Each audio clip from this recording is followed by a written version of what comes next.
কিছু মানুষ আমাদের জাদুটোনা করে আসছে, আমাদের কিছু ছাড়ছে না।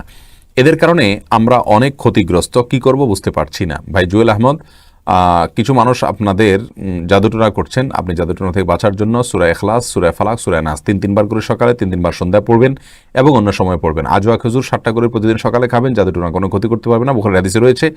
আর এই 3 কুলের আমল, সূরা ইখলাস, সূরা ফালাক, সূরা নাস, এগুলো যদি বেশি বেশি করেন ইনশাআল্লাহ বিইذনিল্লাহ আল্লাহ সুবহানাহু ওয়া তাআলা আপনাদেরকে রক্ষা করবেন জাদুটোনার যে ভয়াবহতা আছে অন্তত এটা থেকে। দোয়া করি আল্লাহ তাআলা আপনাদেরকে হেফাজত করুন, আমাদের সবাইকে হেফাজত করুন এই জাদুটোনার ভয়াবহতা থেকে। যারা এই কাজগুলো করেন তারা কুফরি করেন।